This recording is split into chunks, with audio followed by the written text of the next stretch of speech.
ये आकाशवाणी है।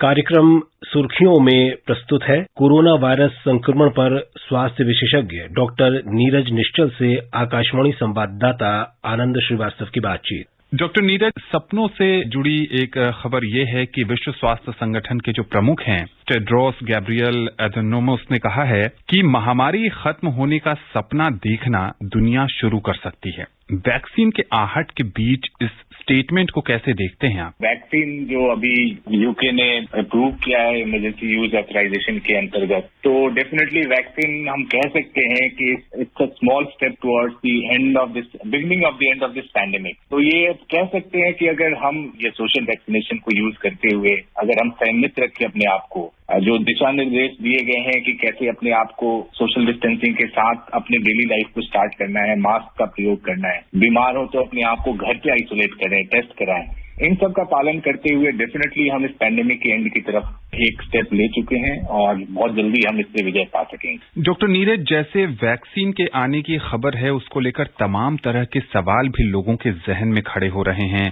कुछ लोगों का मानना है कि जो अमीर देश हैं वैक्सीन उनकी पहुंच में ज्यादा होगी, जो विकासशील देश हैं या जो दूसरे नंबर के देश माने जाते हैं अर्थव्यवस्था के क्षेत्र में कह लें या आर्थिक प्रगति के आधार पर मान लें, वहां के लोगों का मानना है कि उन तक वैक्सीन के पहुंचने में बहुत लंबा समय लग जाएगा। इन सब जो उलझन है इस पर एक बतौर स्वास्थ्य विशेषज्ञ क्या कहेंगे आप? देखिए, इस पैंडेमिक ने एक बात फिर से रीइंफोर्स किया है कि सभी देशों का भविष्य एक दूसरे से जुड़ा हुआ है। कोई एक अपने आप को बाकी से आइसोलेटेड नहीं देखे। इस पैंडेमिक ने किसी भी देश में कोई भी डिस्क्रिमिनेशन नहीं किया। तो अगर कोई अमीर देश अगर ये सोचे कि मैं अपने लोगों को वैक्सीनेट कर देता हूं और सब कुछ ठीक हो जाएगा, ये सोचना काफी गलत होगा। ध्यान रखना होगा कि वर्ल्ड के किसी भी कोने में कोई भी इन्फेक्शियस पैंडेमिक एपिडेमिक चल रहा है, वो किसी के भी देश में जस्ट एक फ्लाइट अवे है। एक जहाज में कोई बैठ के, एक एरोप्लेन में बैठ के उसके देश में पहुंच गया तो बीमारी वापस से वही प्रॉब्लम क्रिएट कर सकती है। तो इसलिए बहुत जरूरी है कि विश्व के सारे देशों को, चाहे अमीर हो गरीब हो,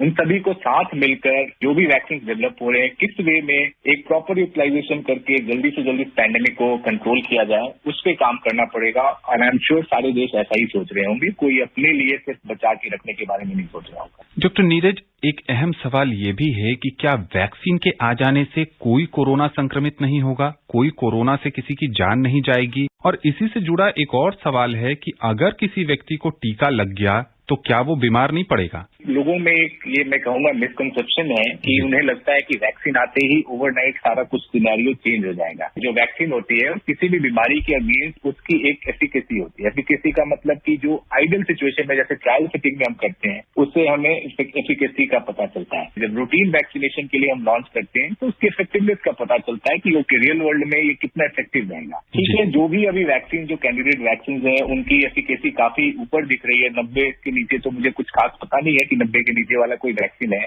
इस वे में काफी एफिकेशियस है, लेकिन फील्ड में आने के बाद वो कितना इफेक्टिव रहेगा वो एक देखने की चीज है। वैक्सीन लगने से आप बीमारी से बिल्कुल बच जाइएगा ये सोचना बहुत गलत है। इन्फेक्शन आपको तभी भी हो सकता है। वैक्सीन का मेन काम होता है कि अगर आप इन्फेक्ट हो भी जाते हैं तो आपकी बीमारी कॉम्प्लिकेट ना हो, इसमें वो मदद करता है। वैक्सीन आने का मतलब ये नहीं कि आप इन्फेक्ट नहीं हो सकते हैं, आप इन्फेक्शन नहीं फैला सकते, ऐसा सोचना थोड़ा गलत होगा। इसलिए सारी सावधानी बरतते हुए हमें आगे बढ़ना होगा। डॉक्टर साहब, सोशल मीडिया पर बहुत सारी खबरें जब से नोवेल कोरोना वायरस की शुरुआत हुई है तब से चल रही हैं। उनमें कुछ भ्रामक खबरें भी होती हैं जो हमारे श्रोताओं को परेशान करती हैं और वो जानना चाहते हैं कि इसमें सच क्या है। ऐसी ये खबर है कि अस्थमा के जो मरीज होते हैं कोरोना का खतरा उनमें कम होता है। आप क्या कहेंगे? नहीं, देखिए ऐसा हमारे पास कोई एविडेंस नहीं है। इनफैक्ट जो भी लोग हैं जिनमें कोई रेस्पिरेटरी प्रॉब्लम है, चाहे अस्थमा हो, सीओपीडी की बीमारी हो, उनका एयरवे ऑलरेडी काफी रिएक्टिव होता है। उसमें अगर कोई इन्फेक्शन होगा जिस बीमारी में एयरवे को और वो रिएक्टिव करता है तो ऐसे लोगों में इनफैक्ट बीमारी के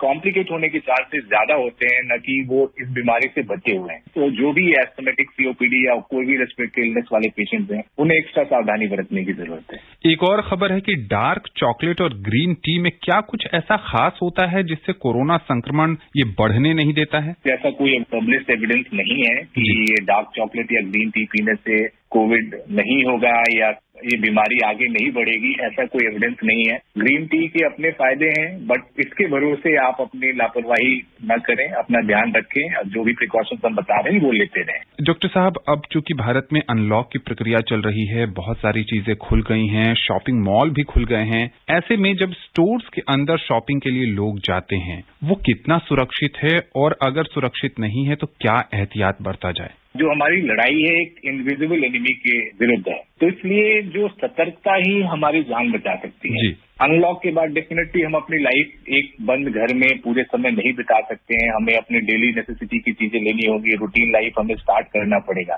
तो सतर्कता के साथ ही हमें अपनी लाइफ को आगे बढ़ानी पड़ेगी। तो अगर आप स्टोर में जा रहे हैं तो सबसे पहला रूल आप ये फॉलो करें कि अगर आपकी तबीयत खराब है, आपको कोई सिम्टम है, तो डेफिनेटली आप स्टोर में जाने से बचें। अगर आप ठीक है, आप स्टोर जा रहे हैं, तो ये इंश्योर करें कि आप मास्क पहन के जाएं, अपने साथ हैंड सैनिटाइजर कैरी करें, कोशिश करें कि सोशल डिस्टेंसिंग जितना फॉलो कर सके, लोगों से फिजिकली डिस्टेंस रह सके, आप रहिए। तो इन सब चीजों के साथ आप अपना नॉर्मल लाइफ स्टार्ट कर सकते हैं, उससे आप बीमार भी नहीं पड़ेंगे और दूसरों को बीमार भी नहीं करेंगे। जब से अनलॉक की प्रक्रिया शुरू हुई है, तब से लोग अपने अपने काम धंधे पर वापस लौट गए हैं। भारत में एक लोक संस्कृति में एक परंपरा है ढोल बजाने की। कई अवसरों पर, पारंपरिक धार्मिक अवसरों पर भी ढोल बजाए जाते हैं और गांव में ऐसे भी कई आयोजन में ढोल बजते हैं। क्या इससे भी वायरस फैल सकता है? संक्रमण का खतरा है?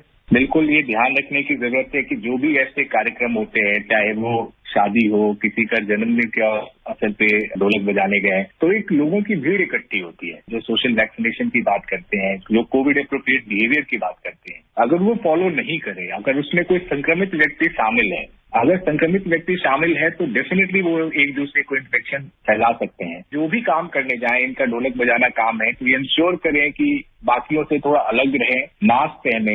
अगर इन सब चीजों का ध्यान रखेंगे तो अपने आप को सुरक्षित रखते हुए अपना काम कर सकेंगे। और हमारी जिम्मेवारी भी है कि अगर कोई इस रूल को फॉलो करके नहीं दिखता है तो उनसे रिक्वेस्ट करें कि आपके चलते किसी और की जान जा सकती है, कोई और ज्यादा बीमार पड़ सकता है। उनको समझाने की भी कोशिश करनी चाहिए ताकि एक दूसरे की मदद करके हम इस बीमारी को रोक पाएं। डॉक्टर साहब, जब से वैक्सीन के तीसरे फेज के ट्रायल शुरू हो गए हैं, अब लोगों का पूरा जो फोकस है वो वैक्सीन पे शिफ्ट हो गया है। क्या वैक्सीन लगने के बाद इसके कोई साइड इफेक्ट्स भी हो सकते हैं और क्या कोरोना जड़ से खत्म हो जाएगा? तो देखिए, जो भी वैक्सीन जो जनरल पॉपुलेशन के लिए अप्रूव होगा, उसमें ये पहले इंश्योर करते हैं कि कोई भी लाइफ थ्रेटनिंग या कोई ऐसा साइड इफेक्ट न हो जिससे किसी भी इंसान को ज्यादा परेशानी हो। जो मामूली साइड इफेक्ट, जैसे कई बार वैक्सीन लगाने के बाद थोड़ा सा किसी लोगों को फीवर आ जाता है, जहाँ इंजेक्शन लगा वहां पे दर्द हो सकता है, तो इस तरह के मामूली साइड इफेक्ट तो किसी भी वैक्सीन के साथ हो सकते हैं। बट ये आप इंश्योर करके ही सरकार या DCGI जो हमारे अप्रूविंग बॉडी है, ये सारे साइड इफेक्ट को ध्यान में रख के किसी के लिए कोई लाइफ थ्रेटनिंग चीज न हो, तभी अप्रूव करती है। तो आप निश्चिंत रहें, इस तरह की कोई भी साइड इफेक्ट के चांसेस नहीं के बराबर होंगे।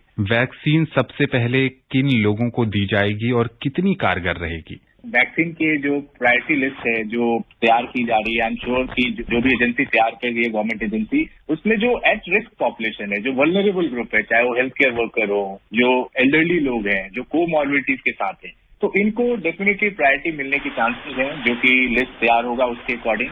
और फिर धीरे धीरे जो रिलेटिवली हेल्दी लोग हैं उनको भी ये वैक्सीन उपलब्ध कराया जाएगा। तो ये लिस्ट तैयार हो रही है एंड आई एम श्योर कि जल्दी ही ये पब्लिक डोमेन में आ जाएगा। और कोशिश तो सरकार की यही होगी कि सभी के सभी को ये वैक्सीन जितनी जल्दी उपलब्ध करा सके, वो कराने की कोशिश करेंगे। डॉक्टर साहब, कार्यक्रम में समय बहुत कम बच गया है, चलते चलते आप हमारे श्रोताओं को क्या संदेश देना चाहेंगे जब ज्यादातर श्रोताओं का फोकस वैक्सीन की तरफ शिफ्ट हो गया है? जाते जाते ये कहूंगा कि वैक्सीन जो है राउंड द कॉर्नर है, लेकिन उस वैक्सीन के आने तक हमें संयमित रखना पड़ेगा, अपने आप को अपने ऊपर सेल्फ कंट्रोल रखना पड़ेगा।